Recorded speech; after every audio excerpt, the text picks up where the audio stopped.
હાલો, જય શ્રી કૃષ્ણ દોસ્તો. આજે હું બનાવીશ લીલા મરચાંનું શાક. તમારા ઘરમાં કોઈ પણ શાક ના હોય તો આ લીલા મરચાંનું શાક બનાવી શકો છો. આ શાક પૂરી, થેપલા, પરોઠા એની સાથે તમે ખાઈ શકો છો. આ શાક 5 જ મિનિટમાં ઝટપટ બનાવી શકાય છે. આજની મારી રેસીપી તમને ગમે તો લાઈક ને સબસ્ક્રાઈબ જરૂરથી કરજો. સૌ પ્રથમ તીખા અથવા મોરા મરચાં વાપરી શકો છો. તમારા ઘરમાં કેવા પસંદ કરવા એ તમે નક્કી કરી શકો છો. મેં અહીંયા મોરા મરચાં લીધા છે. જો મોરા મરચાં હોય તો તમારે બી કાઢવાના જરૂર નથી હોતી. આવી રીતે મરચાંને 2 પાણીથી મેં ધોઈ અને સાફ કરેલા છે. આવી રીતે મરચાંના આપણે કટકા કરી લેશું.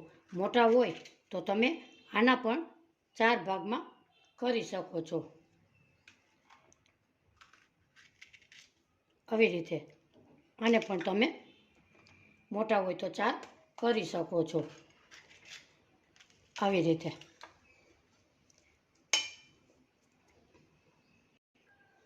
અહીંયા મેં બધા મરચાં સરસ કટ કરી લીધા છે. હવે ગેસ પર કઢાઈ મૂકીશું. અહીંયા ગેસ ઉપર આપણે એક કઢાઈ મૂકેલી છે. 2 ચમચી જેટલું એમાં તેલ ઉમેરીશું. તેલને આપણે ગરમ થવા દેશું. આપણું તેલ ગરમ અહીંયા થઈ ગયું છે.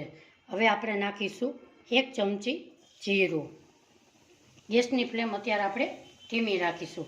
1 ચમચી સૂકી મેથી, 1 ચમચી તલ, 1 ચમચી અજમો, 1 ચમચી વરિયાળી. એને આપણે ધીમા ગેસે ફ્રાય કરી લઈએ. એને આપણે બળવા નથી દેવાનો, નકર આપણો શાકનો ટેસ્ટ જુદો એવો આવશે. અડધી ચમચી હિંગ નાખીશું.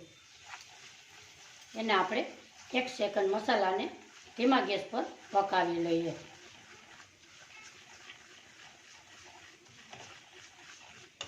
હવે આપણે મરચાં ઉમેરીશું. હાઈ ફ્લેમ ઉપર આપણે એને 1 મિનિટ પકાવી લઈએ. જો તમારે ફ્રાય કરવા હોય તો તમારે એકદમ પકાવવાના નથી. આપણે અહીંયા શાક કરીએ છીએ.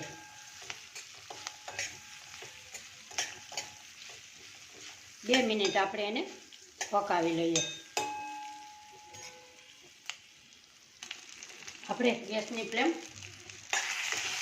ધીમી રાખીશું અને હવે આપણે એમાં મસાલા કરી લઈએ. અડધી ચમચી આપણે નાખીશું હળદર પાવડર, 2 ચમચી ધાણા જીરું પાવડર, 1 ચમચી કાશ્મીરી લાલ મરચું, 1 ચમચી ગરમ મસાલા પાવડર, 1 ચમચી શેકેલું જીરા પાવડર, 1 ચમચી મીઠું સ્વાદ પ્રમાણે ઉમેરીશું. એને આપણે મિક્સ કરી લઈએ.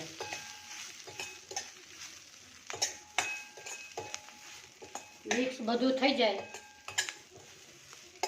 એટલે આપણે અડધો કપ એમાં પાણી ઉમેરી દઈશું. આપણે અહીંયા શાક કરવાનું છે એટલે આપણે મરચાંને એકદમ સરસ શાકની જેમ જ સોફ્ટ બનાવીશું. એને આપણે 2 મિનિટ ઢાંકી દઈશું.